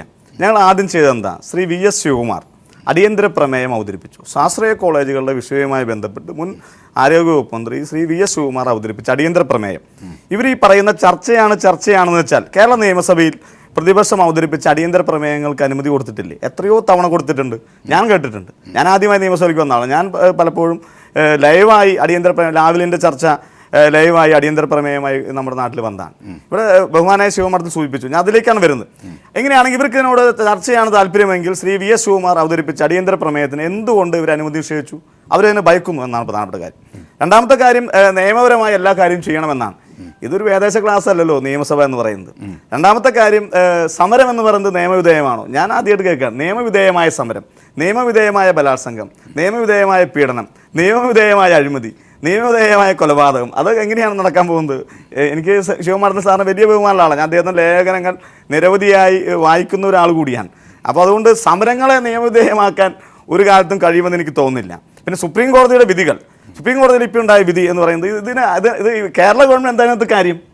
കേരള ഗവൺമെൻറ്റിന് കാര്യമില്ല. കേരള ഗവൺമെൻറ് ഇതിനകത്ത് പിന്നെ വക്കീൽ പോലും ഉണ്ടായിരുന്നില്ല. സൗമ്യ വധക്കേസിനകത്ത് ഏതോ ഒരാളെ പിടിച്ച് അവിടെ ഹാജരാക്കി എന്നൊക്കെ ഒരാളല്ല. അതല്ല ഞാൻ പറഞ്ഞുതരാം. അതിനൊക്കെ എനിക്ക് ഉത്തരവുണ്ട്. 21/7/2016 നിയമവകുപ്പ് സെക്രട്ടറി ഇറക്കിയ ഉത്തരവാണ് നിഷേഷ് ശങ്കർ രാജൻ എന്ന് പറയുന്ന സ്റ്റാൻഡിംഗ് കൗൺസിൽ. എനിക്ക് നിഷേഷ് ശങ്കർ രാജനെ അറിയാം, അദ്ദേഹത്തിന്റെ സഹധർമ്മിണി അറിയാം. ഞാൻ പറഞ്ഞു വരുന്നത് ഒരു കുഴപ്പം പറഞ്ഞില്ലല്ലോ. ഞാൻ എന്റെ നാട്ടുകാരനാണെന്നാ പറഞ്ഞോളൂ. തൃശ്ശൂർക്കാരനാണ്, അദ്ദേഹത്തിന്റെ ഭാര്യ തൃശ്ശൂർക്കാരനാണ്. അല്ല, തൃശ്ശൂർ എന്ന് പറയുന്നത് നമ്മളെ ഒരുമിച്ചല്ലേ.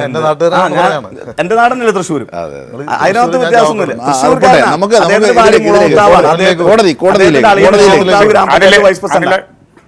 അല്ല, ഞാൻ പറഞ്ഞു വരുന്ന വിഷയം അതല്ല. ഞാൻ പറഞ്ഞു വരുന്നത് ഇന്നത്തെ സുപ്രീം കോടതി വിധിയിൽ കേരള ഗവൺമെന്റ് എന്താണ് കാര്യം? ഇവിടെ നമ്മൾ കേട്ടത് എന്താ? ഞാൻ കേട്ടത് 100% സീറ്റ് സർക്കാർ എടുക്കാൻ പോകുന്നു എന്ന് പറഞ്ഞുകൊണ്ടാണ് ഇതിന്റെ ചർച്ചയിലേക്ക് പോയത്. അങ്ങനെ വന്നപ്പോൾ കേരള ഹൈക്കോടതിയിലേക്ക് അവർ പോയത്. ആ ഹൈക്കോടതിയിൽ സർക്കാർ തോൽക്കുകയല്ലേ ചെയ്തത്. എന്തുകൊണ്ട് കേരള സർക്കാർ പിന്നെ അപ്പീൽ പോയില്ല?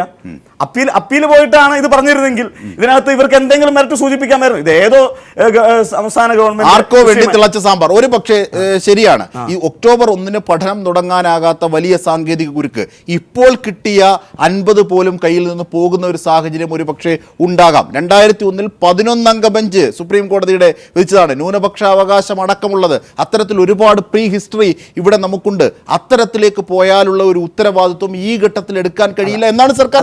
അതല്ല, അതിനകത്ത് വേറെ വിഷയമുണ്ട്. രണ്ടാം മുണ്ടശ്ശേരിയായ MA ബേബി, കേരളത്തിലെ ഏറ്റവും പരിണതപ്രജ്ഞനായ വിദ്യാഭ്യാസ മന്ത്രി കൊണ്ടുവന്ന ഈ ബില്ല് അന്നത്തെ ചർച്ചയിൽ പറഞ്ഞു, ഇത് ഹൈക്കോടതിയുടെ പടിയിലല്ല, സുപ്രീം കോടതിയുടെ പടിയിലല്ല, ഒരു മുൻസിഫ് കോടതിയുടെ പടിയിൽ പോലും കടക്കാൻ പറ്റാത്ത ബില്ലാണ് അന്നുകൊണ്ട്.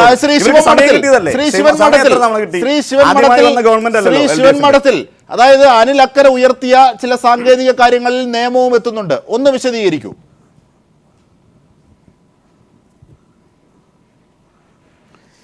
ശ്രീ അനിലക്കര എന്നെക്കുറിച്ച് പറഞ്ഞ നല്ല വാക്കുകൾ ഞാൻ അദ്ദേഹത്തോട് നന്ദി പറയുന്നു. പിന്നെ രണ്ടാമത്തെ കാര്യം, അനിലക്കര ഇവിടെ പറഞ്ഞ അദ്ദേഹം ഒരു നിയമസഭാ സാമാജികൻ എന്ന നിലയിൽ അദ്ദേഹത്തോട് എനിക്കൊരു അഭ്യർത്ഥനയുള്ളത്, അദ്ദേഹം നമ്മുടെ ഭരണഘടനയിലെ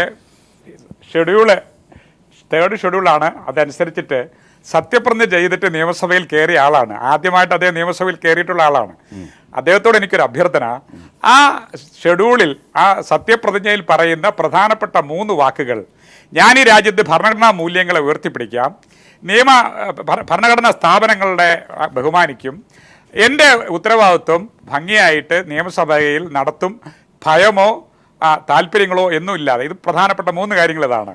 ഈ 3 കാര്യങ്ങൾ എടുത്തിട്ടാണ് അദ്ദേഹം സത്യപ്രതിജ്ഞ ചെയ്തിട്ടാണ് നിയമസഭയിൽ കയറിയത്. അപ്പോൾ അങ്ങനെ കയറിയ ഒരാൾ ഇപ്പോൾ പറഞ്ഞ ചില കാര്യങ്ങൾ ഒരിക്കലും അദ്ദേഹത്തിൻ്റെ ഭാഗത്തുനിന്ന് ഉണ്ടാകാൻ പാടില്ല. ഞാൻ അദ്ദേഹത്തെ എന്നെക്കുറിച്ച് പറഞ്ഞതുപോലെ അനിലക്കരയുടെ സാത്വികമായ ഭാവത്തെയും അദ്ദേഹത്തിൻ്റെ ആ പക്വതാപരമായ രാഷ്ട്രീയ പ്രവർത്തനത്തെ ഇഷ്ടപ്പെടുന്ന ഒരാളാണ്. പക്ഷെ അദ്ദേഹം പറഞ്ഞു, നിയമപരമായ റേപ്പ്, അതായത് പീഡനം, നിയമപരമായ അടി, അങ്ങനെ ഒരു അടിയും റേപ്പും ഇല്ല.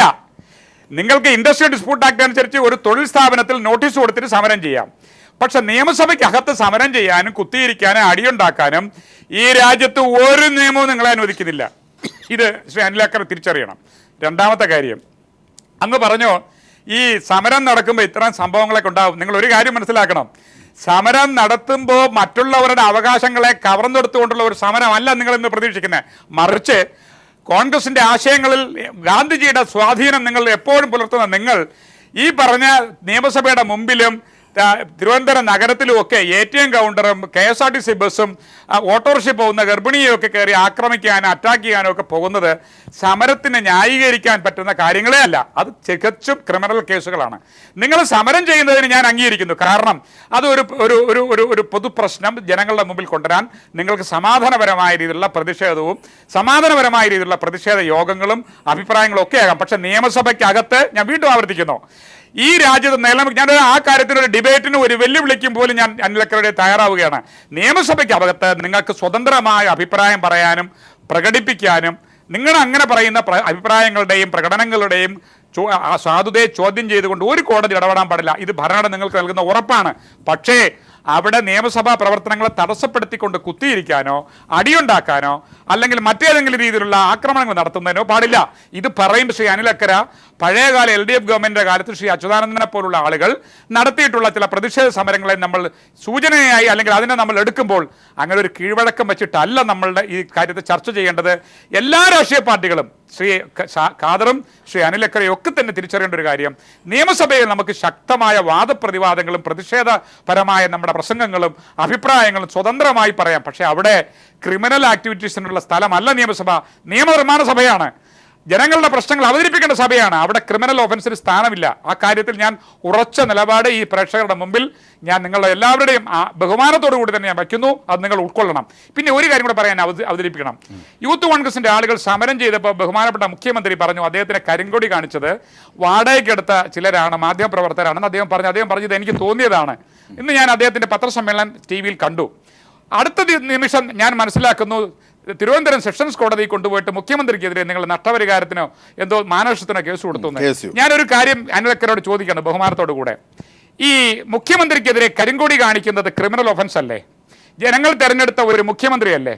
അദ്ദേഹം ജനകീയമായ ഒരു മുഖ്യമന്ത്രി, ജനങ്ങൾ തിരഞ്ഞെടുത്ത ഒരു മുഖ്യമന്ത്രി, നിയമസഭയിൽ നിയമാനുസൃതമായി അദ്ദേഹം പ്രവർത്തിക്കുന്ന ഒരു മുഖ്യമന്ത്രി പോകുമ്പോൾ അദ്ദേഹത്തിനെതിരെ കരിങ്കൊടി കാണിക്കുന്ന നിങ്ങൾ നിയമവിരുദ്ധമായ ഒരു പ്രവർത്തനം ചെയ്ത്, അല്ലെങ്കിൽ അത് ശരിക്കും പറഞ്ഞാൽ ഒരു ക്രിമിനൽ ഒഫൻസാണ് ചെയ്തിട്ട് നിങ്ങൾ പറയുന്നു വാടകയ്ക്കെടുത്തത് വാക്കുപയോഗിച്ചത് നിങ്ങൾക്ക് നഷ്ടപരിഹാരം ഉണ്ടാക്കുന്ന രീതി മാനനഷ്ടമാണെന്ന് പറയുന്നത് ഒരു അപഹാസ്യമല്ലേ? അത് നിങ്ങൾ തിരിച്ചറിയണ്ടേ? അങ്ങനെ കുറ്റം ചെയ്ത നിങ്ങൾ പറയുന്നു ഞങ്ങൾക്ക് മാനനഷ്ടം വന്നു, വാടകയ്ക്കെടുത്തവർ ഉപയോഗപ്പെടുത്തി എന്ന് പറയുമ്പോൾ വാടകയ്ക്കെടുത്തത് എന്ന് പറയുന്നത് തന്നെ കുറ്റകരമായ ഒരു കാര്യമല്ല. അദ്ദേഹത്തിന് തോന്നിയത് പറഞ്ഞതാണ്. പക്ഷെ നിങ്ങൾ പറഞ്ഞ അങ്ങനെയല്ല. നിങ്ങൾ കുറ്റം ചെയ്തിട്ട് അദ്ദേഹത്തോട് പറയുകയാണ് ഞങ്ങൾക്ക് മാനനഷ്ടം വന്നു, വാടകയ്ക്കെടുത്ത വാക്കുപയോഗിച്ചു. നിങ്ങൾ ചെയ്തതെന്താ? ഒരു മുഖ്യമന്ത്രിയെ കരിക്കൊടി കാണിച്ച് അദ്ദേഹത്തെ അധിക്ഷേപിക്കുന്നു. യൂത്ത് കോൺഗ്രസ് അങ്ങനെ ചെയ്തില്ല എന്ന് മുഖ്യമന്ത്രി പറഞ്ഞപ്പോൾ പ്രതിപക്ഷ നേതാവ് അത് വ്യാഖ്യാനിച്ചിട്ട് പറഞ്ഞു ചെയ്തത് യൂത്ത് കോൺഗ്രസ് ആണെന്ന്. അതിനുത്തരം നിങ്ങൾ ജനങ്ങളോട് പറയണ്ടേ? നിയമവ്യവസ്ഥയോട് നിങ്ങൾ പറയണ്ടേ? തീർച്ചയായും. ഇതൊക്കെ നിങ്ങൾ മനസ്സിലാക്കണം. തീർച്ചയായും. ഞാനിത് പറയുന്നത് തീർച്ചയായും. കോൺഗ്രസിനോട് പ്രത്യേകമായിട്ട് എനിക്ക് തീർച്ചയായും Shri K V Abdul Khader M L A Shri K V Abdul Khader. അല്ല, ഇതിനകത്ത് എന്തുകൊണ്ടാണ് ഒരു 3.5 മാസം 4 മാസം പ്രായമായിട്ടുള്ള ഗവൺമെൻറ്റിനെതിരായിട്ട് ഇത്രയും രൂക്ഷമായൊരു സമരം നടത്തുന്നത്? ഒരു കാര്യം വളരെ വ്യക്തമാണ്. കഴിഞ്ഞ 5 വർഷക്കാലം ശ്രീമാൻ ഉമ്മൻചാണ്ടിയുടെ നേതൃത്വത്തിൽ നമ്മുടെ സംസ്ഥാനത്ത് നടന്ന ജനവിരുദ്ധമായ ഭരണം, ആ ഭരണത്തിനെതിരായിട്ട് ജനങ്ങൾ നടത്തിയ വിധിയെഴുത്ത്, അതിൻ്റെ ഉൽപ്പന്നമാണ് ശ്രീ പിണറായി വിജയൻ്റെ നേതൃത്വത്തിലുള്ള LDF ഗവൺമെൻറ്. ഈ ചുരുങ്ങിയ കാലം കൊണ്ട് സംസ്ഥാന ഗവൺമെൻറ് ഉണ്ടാക്കിയ ഒരു പ്രതിച്ഛായയുണ്ട്. അതിനെ ഇവർക്ക് നിയമസഭയിൽ വിചാരണ ചെയ്യാൻ കഴിയില്ല. അതുമായി ബന്ധപ്പെട്ട ഡിബേറ്റുകളിൽ ഇവർക്ക് പങ്കെടുക്കാൻ കഴിയില്ല. അഴിമതിയിൽ മുങ്ങിക്കുളിച്ച ഒരു മുന്നണിക്ക്, പൊട്ടിപ്പൊളിഞ്ഞ ഒരു മുന്നണിക്ക് സ്വന്തം കാലിൽ നിന്ന് നിയമസഭയിൽ വാദിക്കാൻ കഴിയാത്തത് കൊണ്ടാണ് ചർച്ച പോലും ഇല്ലാതാക്കുന്ന വിധത്തിൽ കാര്യങ്ങൾ കൊണ്ടുപോയത്. ഇവിടെ ശ്രീ അനിലക്കര പറഞ്ഞത് അല്ല വാസ്തവം. നിയമസഭയിൽ അടിയന്തര പ്രമേയം ചർച്ചയ്ക്കെടുത്തിട്ടുണ്ട് ചില ഘട്ടങ്ങളിൽ. അത് ഇനിയും ചിലപ്പോൾ അത് ഗവൺമെൻറ്റിൻ്റെ വിവേചനാധികാരമാണ്. നിയമസഭയിൽ റൂൾ 50 അനുസരിച്ച് പ്രതിപക്ഷത്തിന് പ്രമേയം കൊടുക്കാനുള്ള അവകാശമുണ്ട്. ആ അവകാശം ശ്രീമാൻ ശിവകുമാർ ഇവിടെ അവതരിപ്പിച്ചു. ചർച്ച ചെയ്യുന്ന വിഷയത്തിൽ ഗവൺമെൻറ് വിവേചനാധികാരമാണ്. ഇനി ഇന്ന് നിയമസഭയിൽ ഗവൺമെൻറ്റിനെ ഇവർ വാദിക്കുന്നത്, ഇവരുടെ വാദം ശക്തമായിട്ട് ഉന്നയിക്കുന്നതിന് അടിയന്തര പ്രമേയം അവതരിപ്പിച്ചുകൊണ്ട് ശ്രീ തിരുവഞ്ചൂരിന് സംസാരിക്കാമായിരുന്നു. അത് കഴിഞ്ഞിട്ട് മുഖ്യമന്ത്രിയുടെ മറുപടി തൃപ്തികരമല്ലെങ്കിൽ അതിനെ വിചാരണ ചെയ്തുകൊണ്ട് ശ്രീമാൻ പ്രതിപക്ഷ നേതാവ് ശ്രീ ചെന്നിത്തലയ്ക്ക് സംസാരിക്കാം, മറ്റ് കക്ഷി നേതാക്കൾക്ക് സംസാരിക്കാം. അപ്പോൾ ആ അവസരങ്ങളെല്ലാം ഇല്ലാതാക്കിക്കൊണ്ട് ശ്രദ്ധായമാനമായ രംഗങ്ങൾ സൃഷ്ടിച്ചുകൊണ്ട് നിയമസഭ സ്തംഭിപ്പിക്കുക എന്ന ഗൂഢമായ ഉദ്ദേശമാണ് ഉണ്ടായിരുന്നത്. പകൽ പോലെ വ്യക്തമാണ്. അങ്ങനെയാണെങ്കിൽ കൈവിട്ടുപോയോ? ഇനി സമരം എവിടെ നിർത്തും? ചർച്ച തുടരുമ്പോൾ ശ്രീ PV മുരുകൻ, എങ്ങനെ രാഷ്ട്രീയമായി നമുക്ക് വിലയിരുത്താം? UDF കൈവിട്ടു പോയോ? ഇന്ന് നടക്കുന്ന സമരത്തിന് ഒരുപാട് പ്രശ്നങ്ങളുണ്ട് എന്ന് നിയമ വിദഗ്ധർ പോലും ചൂണ്ടിക്കാട്ടുന്ന ഒരു സാഹചര്യം. നമുക്ക് അതിന് പുറത്തും നിയമത്തിന് പുറത്തേക്കും പോയാൽ കൈവിട്ടു പോയോ? എങ്ങനെ നിർത്താനാകും? അല്ല, ഇതിനകത്ത് കൈവിട്ടു പോയെന്ന് പറയാൻ പറ്റില്ല. പക്ഷേ ഈ ചുരുങ്ങിയ സമയത്തിനകത്ത് ഇത്രയും വലിയൊരു സമരത്തിൻ്റെ ആവശ്യകത ഉണ്ടായിരുന്നോ എന്നുള്ള കാര്യം ജനങ്ങൾ തന്നെ ചർച്ച ചെയ്യുന്നുണ്ട്. മറ്റൊന്ന് ഒരു ജനകീയ വിഷയം, നേരത്തെ പറഞ്ഞ ജനകീയ വിഷയമല്ല, അത്ര വലിയ കടുത്ത ജനങ്ങൾ നേരിടുന്ന ഏറ്റവും കടുത്ത വിഷയമല്ല. അങ്ങനെയായിരുന്നെങ്കിൽ ഇതിനൊക്കെ ഒരു ജസ്റ്റിഫിക്കേഷൻ ഉണ്ടാകുമായിരുന്നു. ഒരു അക്രമമൊക്കെ ഉണ്ടാകുന്ന തന്നെ ആളുകൾ പൊറുക്കും. പക്ഷേ ഇത് അങ്ങനെ ഒരു വിഷയമായിട്ടല്ല കാണുന്നത്. അതേസമയം രണ്ട് കൂട്ടർക്കും ഇതിൽ നിന്ന് പാഠങ്ങൾ പഠിക്കാനുണ്ട് എന്നാണ് ഞാൻ കരുതുന്നത്. കാരണം വെച്ചാൽ ഇതിൽ പ്രതിപക്ഷത്തിനും ഭരണപക്ഷത്തിനും പാഠങ്ങൾ പഠിക്കാനുണ്ട്. പ്രതിപക്ഷം ഉന്നയിച്ച വിഷയം കുറച്ച് കടുത്തതായി പോയി, അല്ലെങ്കിൽ അതിൻ്റെ വഴിവിട്ട് പോയി എന്നൊക്കെ ഉള്ളത് വിമർശിക്കാമെങ്കിലും അവരുന്നയിച്ച പ്രശ്നങ്ങളുടെ സാധുതയും വസ്തുതകളും പരിശോധിക്കേണ്ടതുണ്ട്. അത് പരിശോധിക്കണമെന്നാണ് ജനങ്ങളും ആഗ്രഹിക്കുന്നത്. കാരണം വെച്ചാൽ ഇത് ഒരു സ്വാശ്രയ പ്രശ്നം നമുക്കറിയാം, എത്രയോ വർഷമായിട്ട് ഇവിടെ കിടന്ന് പുത്തുറമ്പ് മുതൽ ഇങ്ങോട്ട് കിടന്നൊക്കെ രീതിയിരിക്കുന്നൊരു വിഷയമാണ്. അങ്ങനെ ഒരു വിഷയത്തിൽ നമ്മൾ ഒരു രണ്ട് പക്ഷത്തിനും പഠിക്കാനും കാര്യങ്ങൾ വിശദീകരിക്കാനുള്ള ഉത്തരവാദിത്വവും ബാധ്യതയും ഉണ്ട്. അതാണ്. അപ്പോൾ അതുകൊണ്ട് നമ്മളെന്താ പറയുക, ഇതിൻ്റെ സമരം ചിലപ്പോൾ നാളെ പിൻവലിച്ചേക്കാം. കാരണം അതിൻ്റെ സിറ്റുവേഷൻസ്, നിയമപരമായ സാഹചര്യങ്ങൾ ഒരുങ്ങുന്നത് ആ വഴിക്കാണെന്നാണ് ഞാൻ കരുതുന്നത്. പക്ഷേ ഇതിൻ്റെ ധാർമ്മികമായ ഒരു വശമുണ്ട്. ആ ധാർമ്മിക വശം രണ്ട് പക്ഷത്തിനും തുല്യമാണെന്നാണ് ഞാൻ അതിനകത്ത് കാണുന്നത്. നിയമസഭയിൽ വന്ന ഉടനെ തന്നെ 5 വർഷം ഇനി കിടക്കുക. അതിന് ഇപ്പോൾ തന്നെ ഒരു വലിയ സമരം ചെയ്യാനുള്ള ആരോഗ്യവും കോൺഗ്രസ്സുകാർക്ക് വലുതായിട്ടില്ല. അപ്പോൾ ആ ഒരു രീതിയിലൊരു ഇപ്പോൾ നേരത്തെ തന്നെ ഈ ബലൂണിലെ കാറ്റഴിച്ചു വിടേണ്ട കാര്യവും യഥാർത്ഥത്തിലില്ല. അപ്പോൾ ആ രീതിയിൽ ആ സമരത്തെ അവർ ആ രീതിയിൽ വിലയിരുത്തുകയും ഭരണപക്ഷം അവർക്ക് എന്തെങ്കിലും തെറ്റുകൾ പറ്റിയിട്ടുണ്ടെങ്കിൽ അത് തിരുത്താൻ ജനങ്ങളുടെ മുന്നിൽ സമ്മതിക്കാനുള്ള ഒരു ആർജവം കാണിക്കുകയും വേണമെന്നാണ് എൻ്റെ അഭിപ്രായം. ശ്രീ ശിവൻ മഠത്തിൽ, നാളെ ഒരുപക്ഷെ UDF അടിയന്തര യോഗമുണ്ട്. അതിനുശേഷം ഇത്തരത്തിൽ നിയമസഭയ്ക്കുള്ളിലെ സമരവുമായി ബന്ധപ്പെട്ട നിയമപ്രശ്നം താങ്കൾ ഉന്നയിച്ചത് ഒരു പക്ഷേ അവരുടെ ഇടയിലേക്കും ചർച്ച ചെയ്തിരിക്കാം. എന്തായിരുന്നാലും ഈ സമരം ഉണ്ടാക്കിയ നിയമപരമായ പ്രശ്നങ്ങളൊക്കെ മറികടന്നാലും അതുണ്ടാക്കിയ ധാർമ്മികമായ ആഘാതം വലുതാണ് എന്നതാണ് കാണുന്നത്.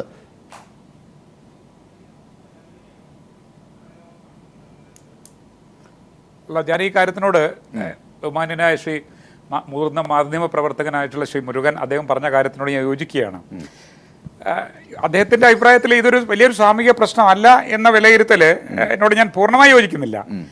സത്യത്തിൽ സ്വാശ്രയ മാനേജ്മെൻറ്റ് എന്ന ആ ഒരു പ്രസ്ഥാനത്തിൽ പഠിക്കാൻ പോകുന്നവർ സാമ്പത്തികമായി ഉന്നമനത്തിൽ അല്ലെങ്കിൽ സാമ്പത്തികമായി കഴിവുള്ളവർ തന്നെയാണ്. പക്ഷേ ഒരു വിഭാഗം കഴിവില്ലാത്തവരും സാമ്പത്തികമായി അത്രയും ഉന്നത തലത്തിലില്ലാത്തവരും പോകുന്നുണ്ട്.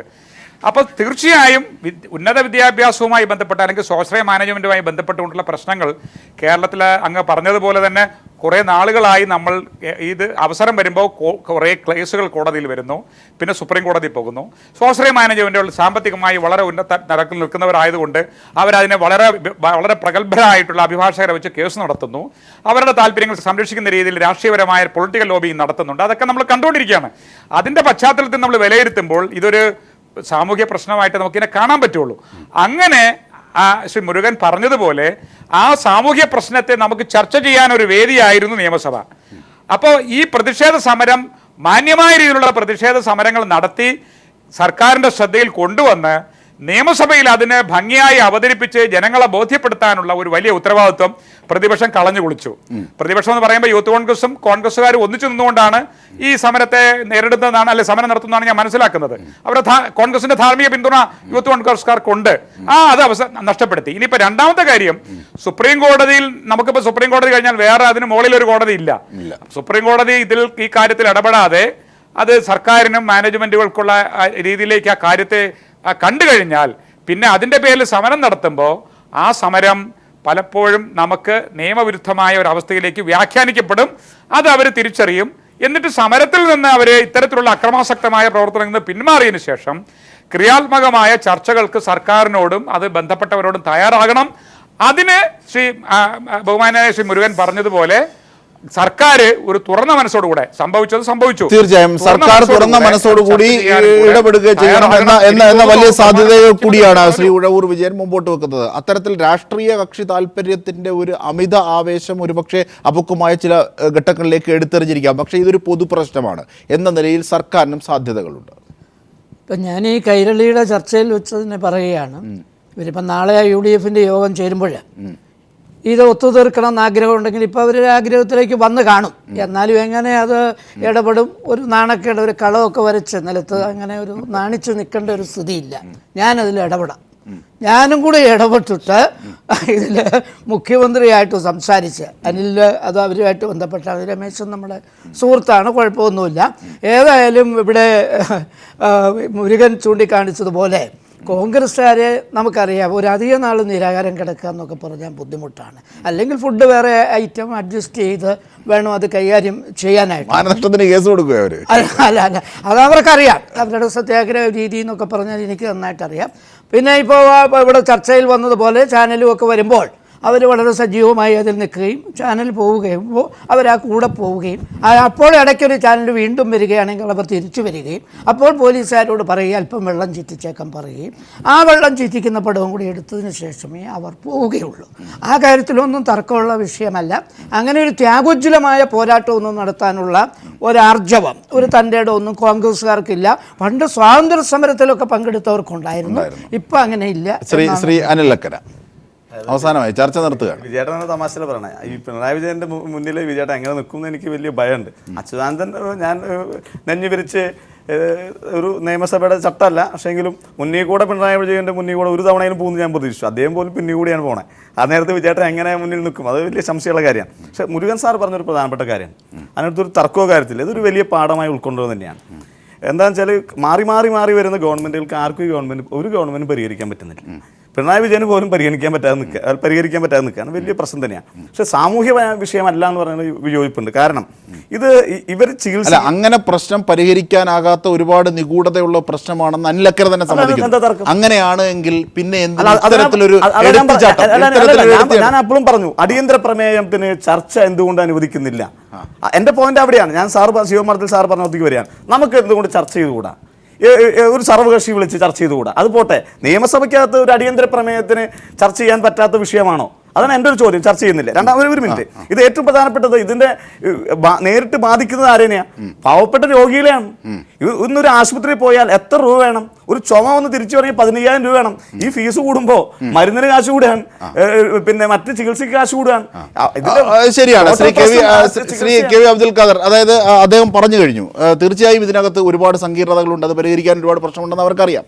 ആ രാഷ്ട്രീയമായ എടുത്തുചാട്ടത്തെ സംബന്ധിച്ച് അദ്ദേഹത്തിന് പറയാവുന്ന പരിമിതി അത്രയേ ഉള്ളൂ. പക്ഷേ പൊതുപ്രശ്നം അവകാശമാണ്. അതിനോട് സർക്കാർ കാട്ടേണ്ട ചില സമീപനങ്ങളെ സംബന്ധിച്ച് കൂടി അവരുടെ അവകാശം. വേഗം 30 അല്ല, ഇക്കാര്യത്തിൽ സംസ്ഥാന ഗവൺമെന്റിന് തുറന്ന സമീപനമുള്ളത്.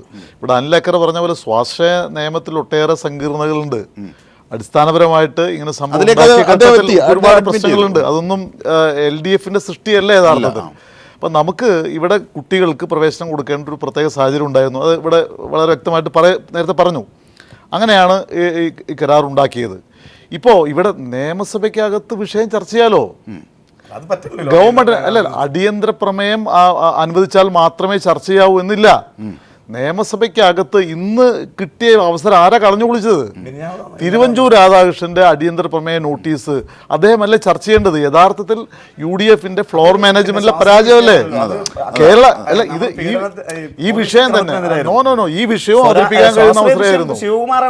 അല്ല, ഈ വിഷയവും നിങ്ങൾക്ക് അവതരിപ്പിക്കാൻ കഴിയുമായിരുന്നു ഇന്ന്. ആ അവസരം കളഞ്ഞു കുളിച്ചുകൊണ്ട് കുഴപ്പമുണ്ടാക്കുക എന്ന് മാത്രമായിരുന്നു ലക്ഷ്യം. അതാണെന്ന് പൊളിഞ്ഞു നിൽക്കുന്നത്. തീർച്ചയായും അങ്ങനെ പൊളിഞ്ഞു നിൽക്കുകയാണോ? അമിത താല്പര്യം, രാഷ്ട്രീയ കക്ഷി താല്പര്യത്തിൻ്റെ അമിത ആവേശം അപക്വമായ നിലയിലേക്ക് പ്രതിപക്ഷത്തെ എത്തിച്ചുവോ? ഒപ്പം സർക്കാരും പുലർത്തേണ്ട ജാഗ്രതകളൊക്കെ ഇതാണ് ചർച്ചയിൽ പൂർണ്ണമായും ഉരുത്തിരിഞ്ഞത്. ന്യൂസ് ആൻഡ് വ്യൂസിൽ പങ്കെടുത്തവർക്കൊക്കെ നന്ദി.